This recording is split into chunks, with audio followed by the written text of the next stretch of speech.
Hello everyone, स्वागत है आप सभी का अड्डा 24/7 के class 9th and 10th channel पे, जिसे जाना जाता है अड्डा कामयाबी का। आज हम पढ़ने वाले हैं यूक्लिड डिवीजन एल्गोरिथम यानी कि यूक्लिड विभाजन प्रमेय के बारे में। तो चलिए शुरुआत करते हैं। सबसे पहले समझते हैं कि आखिर यूक्लिड विभाजन प्रमेय कहती क्या है। तो अगर हम इसके स्टेटमेंट की बात करें तो इसका स्टेटमेंट क्या कहता है कि कोई भी दो धनात्मक पूर्णांक अगर हमें दिए जाएं, जैसे a और b, कोई भी दो धनात्मक पूर्णांक अगर हम मान लें, तो यहां पे यदि a का मान b से बड़ा है और अगर बड़ी वाली संख्या के अंदर b का छोटी वाली संख्या का भाग लगाया जाए तो हमारे पास कुछ ना कुछ भागफल आएगा और कुछ ना कुछ उसके पास शेषफल बचेगा। जैसे इसको हम समझें कि हमारे पास अगर कोई भी दो धनात्मक पूर्णांक हैं, जैसे एक है a और दूसरा है b, यहां पे अगर मैं कहता हूं कि a का मान क्या है, दो धनात्मक संख्याएं आपने ली है तो कोई एक बड़ी होगी और एक छोटी होगी, तो जो a बड़ी है किससे, b से। अब बड़ी वाली संख्या के अंदर मैं भाग लगाऊं किसका, छोटी वाली संख्या का।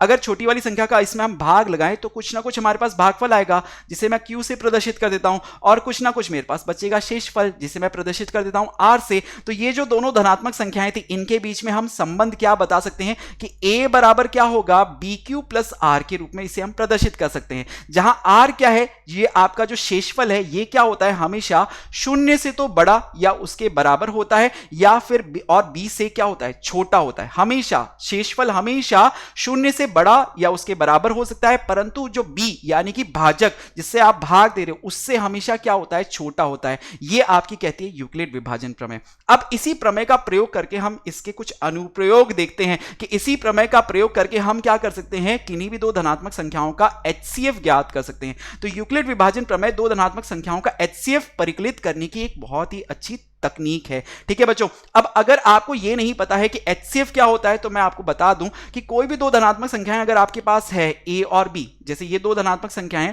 तो इनका HCF वह सबसे बड़ा पूर्णांक होता है, वो सबसे बड़ा पूर्णांक है जो इन दोनों को पूर्णतया क्या करता है, विभाजित कर जाए। कि दो धनात्मक संख्याओं को जो संख्या सबसे बड़ी संख्या ऐसी कौन सी है वो इन दोनों को विभाजित कर जाए, वो क्या कहलाती है, इनका HCF कहलाती है। तो अब आपने ये तो जान लिया कि HCF हम ज्ञात कर सकते हैं, लेकिन ज्ञात करते कैसे हैं, चलिए ये सीखते हैं। तो इसे हम समझेंगे एक उदाहरण के जरिए। जैसे मान लीजिए यहां पे आपको एक प्रश्न दिया हुआ है कि इसे हम प्रश्न के जरिए समझ रहे हैं कि 867 और 255 दो धनात्मक संख्याएं आपको दी हुई है। आपको बोला गया इसका HCF आप ज्ञात कीजिए, किसके जरिए, यूक्लिड विभाजन एल्गोरिथम के जरिए। तो हम क्या करते हैं कि सर हमने अभी आपने ये बताया कि अगर हमारे पास दो धनात्मक संख्याएं हैं तो बड़ी वाली संख्या जो 867 है, इसके अंदर मैं भाग देता हूं किसका, छोटी वाली संख्या 255 का।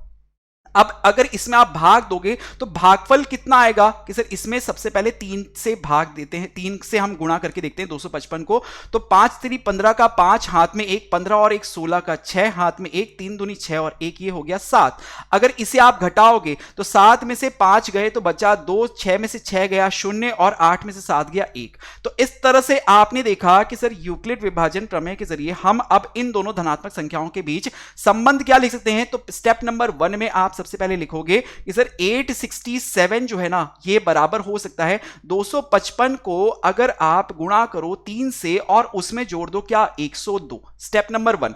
अब आप क्या करोगे, अगले स्टेप में अब आप क्या करोगे बच्चों कि यहां पे अब 102 के अंदर आप भाग लगाओगे किसका, 102 का भाग लगाओगे किसके अंदर, 255 के अंदर। कि यहां पे क्या हुआ कि जो आपका शेषफल, पहले स्टेप में जो आपका शेषफल था वो अब बन गया है भाजक, और जो पहले भाजक था वो अब क्या बन गया है, भाज्य। इसके अंदर भाग दिया तो ये जाएगा कितनी बार, 2 बार में। तो 2 बार में अगर भाग दिया, अगर आप 2 से इसको गुणा करोगे तो ये आ जाएगा आपके पास 204। 204 को अगर 255 में से घटाओगे तो बचेगा आपके पास कितना, 51। आप कहोगे कि सर ऐसे भाग हमें कब तक देना है, तो मैं अभी आपको बताऊंगा बच्चों, ये ऐसे भाग हमें तब तक देना है जब तक आपके पास शेषफल शून्य प्राप्त नहीं हो जाता। तो यहां पे तो शेषफल आपको शून्य नहीं मिला, शेषफल क्या मिला, 51। तो आप स्टेप नंबर 2 में क्या लिख दोगे कि सर मैं 255 को इस तरह से लिख सकता हूं, 255 बराबर क्या, 102 गुणा 2 प्लस 51 लिखा जा सकता है। अब 51 क्या बन जाएगा, 51 बन जाएगा आपके लिए भाजक। 102 जो पहले भाजक था वो क्या बन जाएगा, अब आपके लिए भाज्य। इसमें भाग दोगे तो ये जाएगा फिर से 2 बार में, 2 बार में भाग दोगे तो ये 102 पूरा पूरा कट गया और आपने देखा शेषफल आ गया 0।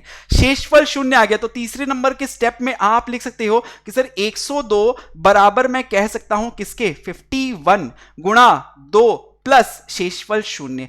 अब जब आपके पास शेषफल शून्य आया तो उस स्थिति में जो आपका भाजक था, भाजक कौन था 51, ये जो आपका भाजक था 51, यही आपका क्या कहलाता है, HCF कहलाता है। यही हो जाता है इन दो धनात्मक संख्याएं जो हमारे पास गिवन थी 867 और 255, इन दोनों का HCF आपको ज्ञात करना था। तो ये जो लास्ट स्टेप में जब आपका शेषफल शून्य बचा, उस स्थिति में जो आपका भाजक था वही आपका क्या बन जाता है, HCF बन जाता है। ये इसका उत्तर हो जाता है। इस तरह से हम क्या करते हैं कि किन्हीं भी दो दिए हुई धनात्मक संख्याओं का HCF ज्ञात कर सकते हैं यूक्लिड विभाजन प्रमेय का प्रयोग करते हुए। उम्मीद है आपको प्रश्नों के जरिए अच्छे से समझ में आ गया होगा। बच्चों, आपके लिए टेलीग्राम चैनल, फेसबुक पेज और हमारे व्हाट्सएप ग्रुप का सभी का लिंक डिस्क्रिप्शन में दे दिया गया है। आप इनके थ्रू हमसे जुड़ सकते हैं। वीडियो अगर पसंद आई है तो वीडियो को लाइक और शेयर जरूर करें। चैनल पे अगर आप नए हैं तो जल्दी से बच्चों हमारे चैनल को सब्सक्राइब करिए, बेल आइकन को क्लिक कीजिएगा। Thank you.